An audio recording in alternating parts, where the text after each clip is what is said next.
The pond project originally started as part of the Village Hub project, which was set up about, must be 3 years ago now, I guess. And the idea of the Village Hub was really to try and improve the general appearance of the village, but also to encourage social interaction within the village. And the pond project was set up as part of that because I and a number of other people felt that the village pond was beginning to look a little bit sad, not really cared for. There was a build-up of debris within the pond, together with sort of weed and algae growth, which generally just made it look a little bit unpleasant. So we just decided that a group of us could probably try and make an impression on it and improve the appearance of the pond, but also with a view to encouraging wildlife, and just generally making it a much nicer place to visit. The Village Hub in total has, I think, approaching 200 people on the list. Not all of those get involved with the village pond, but you know, there's a fairly regular core of people that usually turn up. I mean, during the summer we probably have work parties every 1 or 2 weeks. During the winter, it's less frequent, maybe once a month, perhaps, depending on what needs doing. But yes, we have a fairly regular core group of people who, and I think the thing that maintains enthusiasm, I mean, it's been going now for, so as I say, at least 2 years, probably a little bit longer. And there's always a danger that enthusiasm can begin to wane after a little while. So I think the thing that keeps us going is just seeing the improvement in the pond, but also getting a lot of positive feedback from visitors. You know, whilst we're doing the work parties, visitors often come up to us and ask us what we're doing. A lot of people have said, particularly new arrivals to the village, we have quite a few people who have only moved to the village within the past 1 or 2 years.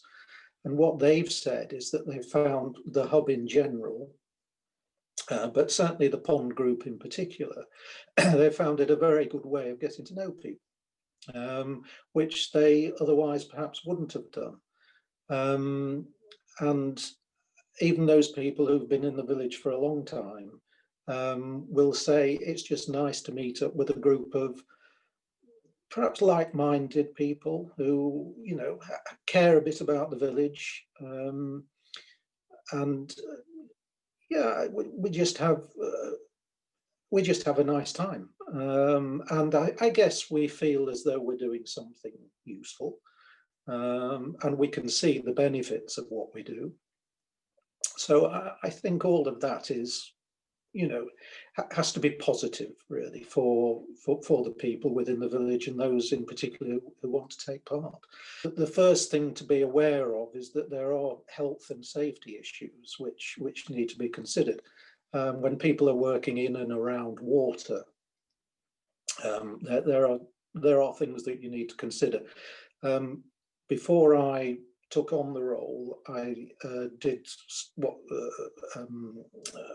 water safety training.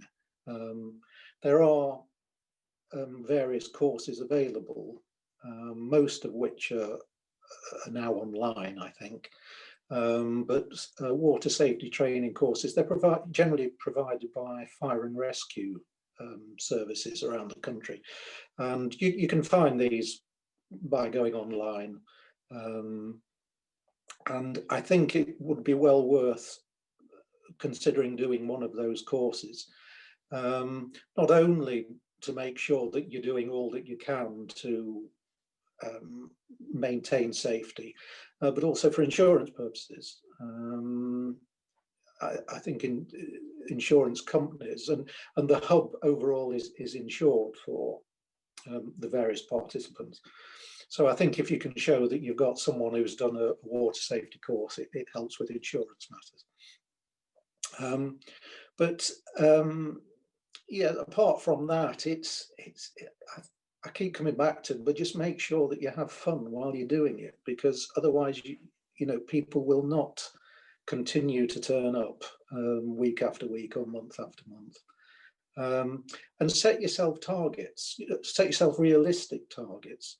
I mean, we've got a large village pond in here, and you know, it would be ideal if we could have dredged the whole thing out, taken all the rubbish out, taken all the weed out, taken all the mud out.